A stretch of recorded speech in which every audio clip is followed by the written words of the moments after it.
What's going on, Broncos country? Welcome to the halftime hash here at Bourbon Broncos and No BS. Broncos are currently up 13-7 against Washington Commanders. Stalled out in the red zone a couple of times, some penalties. We'll talk about all of that. But we got Jared here with us tonight. Jared, sir, how are you doing?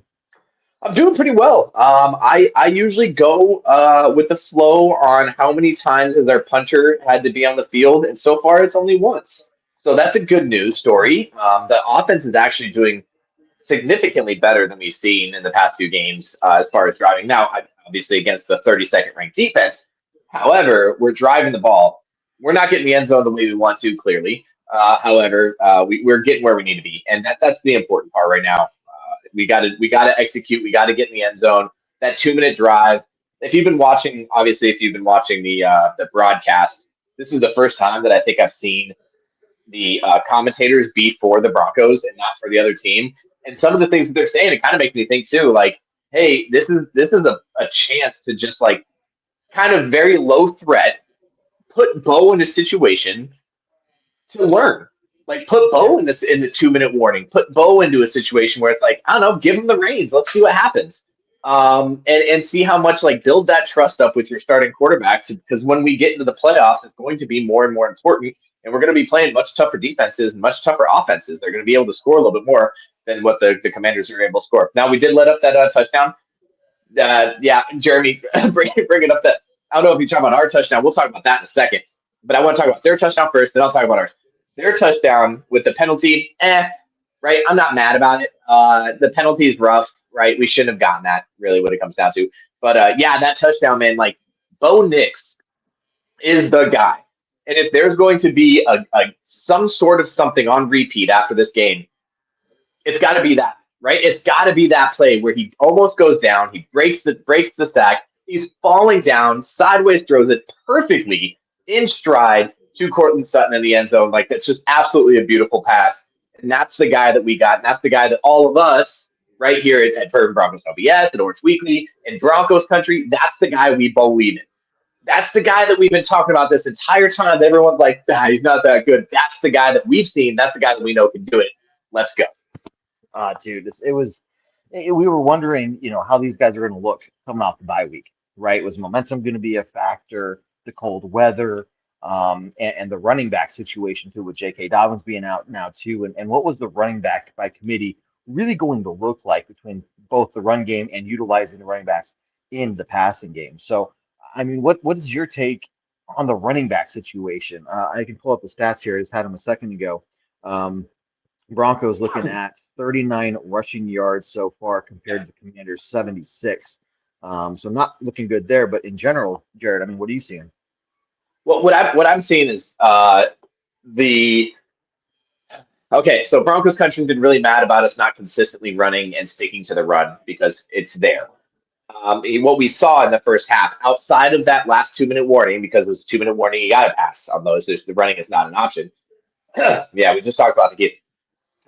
Running's not an option in that last 2-minute warning drill.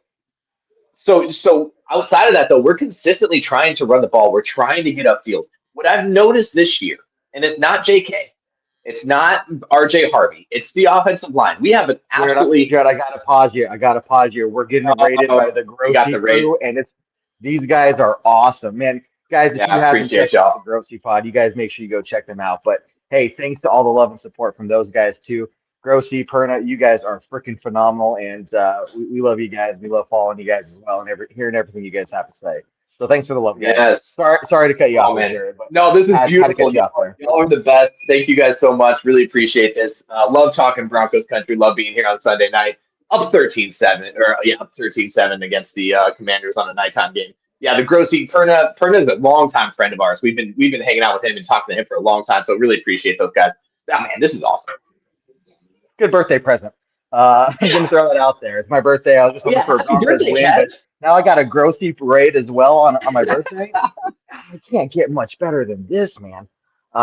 Anyway, so sorry to cut you off on the run game. Look, for me, and follow up on anything you have to say. And I like what we're doing though. Like, I'd like to see obviously a little bit more production in the run game, but I think they're utilizing them well in terms of spreading out the ball, really getting them involved in the pass game as well, and really just kind of bolstering what the offense is capable of doing. Yeah, I mean the offense is doing what they need to do. I do want to bring up one comment here, which is kind of funny. I've never seen UTEP's coach, but we have the same last name, so I'm a little concerned that I might have a long lost brother or something that coaches over at UTEP. But I appreciate these. This is freaking awesome. Yeah, and happy birthday, Kev. It's absolutely hopefully we can turn this out to a win. But the offense just absolutely driving. Before the touchdown, I mentioned in our group chat, man, like what happens when you have to settle for field goals and then you let up a big play like we did on that touchdown is that you end up going down, which kind of sucks, man. Like you have to get touchdowns when you're leading in every other a statistic going into that game. You have to end up with in the end zone. You can't settle for the field goals, and that's what unfortunately we ended up doing. So, yeah, No, it's exactly right. The biggest thing, the biggest frustration for me is when you see the offense finally clicking, moving the ball down the field and being smart about it, right? And then they just stall out at the end because we know they're totally capable of putting that thing in the end zone. And the Ingram pass, the first one going in the end zone, he was just a little bit out of bounds, not his fault, right? It was the ball was placed perfectly where it couldn't be intercepted, right? It was just unfortunately it was well defended. But things yeah. like that, you get close and then just it's like you stall, and you want to see these guys put up points because we're getting to a position where we're more talking about where in the playoffs are we going to be, which is phenomenal. So now we're looking ahead like, hey, we're talking about these playoff scenarios, we're talking about those situations, and yeah, you're saying we're going to be facing tougher defenses, so we're going to need to find a way to be able to push that thing into the end zone against tougher defenses than what we're facing here. Yeah, I mean, and I think we can. We have to be able to. And let's talk about Ingram real quick, right? We saw it in the first couple drives. You saw Ingram kind of struggling to get the ball. Whether he had one drop pass, I will say there's one that was dropped, and it was Bo put it in the perfect spot to lead him on kind of like a little bit of a screen type play. And then the rest of them been like at his feet. I mean, he had 10 yards behind him if he would have got that ball to him. And then you see in that 2 minute drill, I mean, I think he got the ball three times for first downs every single time. Like just absolutely gorgeous. We need to find a way to get even Evan Ingram the ball in good position and to give him deliverable, catchable balls to be able to do what he can. And that's why we picked him up in the offseason. We have not seen it yet this season. Now's the time to figure that out. If we can get all those pieces together, I mean, obviously we're a 9-2 team. We're on our way to 10-2, and I don't want to jinx it, but like we're on our way to 10-2. We're gonna be in the playoffs. We need that to be solid. We need Bo and Evan Ingram to be solid going into this to be able to make those types of plays. Yeah. Lots to talk about the offense. We're going to have to see what they come out there in the second half. Obviously, we know the Broncos do a whole lot better in the second half. Just in general, I think they get a better feel for them, for the team they're playing. They get more in a groove, right? Especially coming off the bye week. I'm interested to see how they look coming out here. Like, hey guys, we dusted off the cobwebs. Let's get back out there and really put this thing together. Defensively, look, I think what the Commanders are doing right now, getting the ball out of Mariota's hands as quickly as they're doing, that's what every team is going to be doing against us for the rest of the season. We're not going to see, I don't think, any nine sack games from the Broncos. And it's not that they're not doing anything wrong. It's just that teams know that if they hold the ball for anything more than 2 seconds, they're probably going to get sacked, right? Yeah. It's not good for them. So you're going to see a lot of that. But so, we saw it in the beginning. I think they even talked about on TV as they recognized that the Commanders are going to keep doing this, they kind of adjusted and pulled back on the blitz more. So, Jared, from the defense, what did you see in the first half, and how is that going to translate in the second half there? Yeah, I was going to say the opposite. Yeah, you're right. I mean, a little bit of like, yeah, they had to get the ball out for the first couple drives. They were getting the ball out really fast, but then in the situations where he was holding on to it, we're not getting a lot of pressure. We're not pressuring Mariota a lot. And there was one time I'll say there's one bad play call, and I don't know. I think it was like a 3rd and 12. Like it wasn't. I mean, it was long, but it wasn't terrible. And we only rushed three. Like Mariota's a freaking scrambling quarterback, and he's going to take off. You drop everybody into coverage except for three guys, and he ends up taking off and getting the first down. Now, I was super frustrated with that. I saw it even as it lined up. I was like, why? Like, why are we only rushing three on this play? He's going to be able to make a play. He's going to have all the time in the world. There's no way, no matter who you are, there's no way three people are going to be able to get to the guy when you only need 12. If it was like 3rd and 20, sure.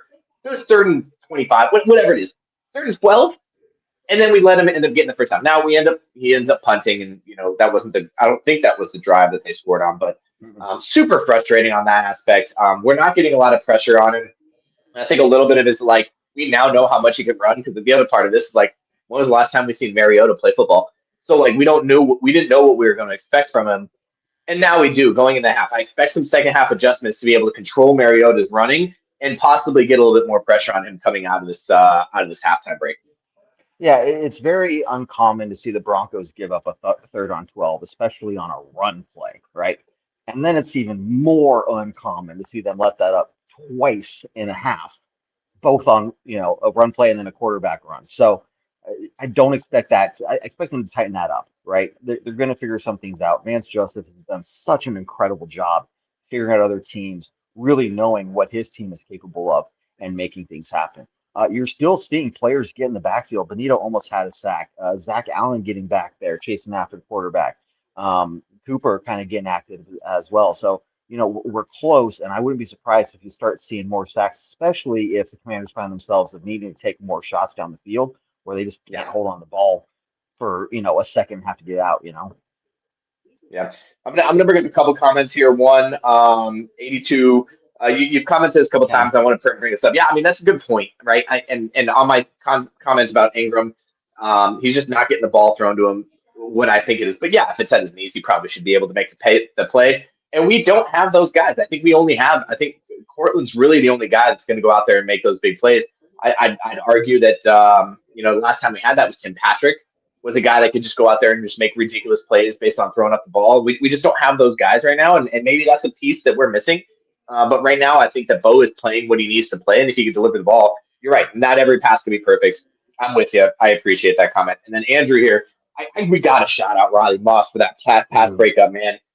Like, it was in his hands. The guy had it. He was in perfect position, knocked it out. Like, just absolutely, like, textbook play from Riley Moss on that. And, with all the crap that Riley Moss ends up getting, it's been just fantastic to see him step up. I will say, they've been surprisingly throwing to Pastor Tan's way. And you also saw Pastor Tan lined up in the slot. I was a little concerned about that against a tight end.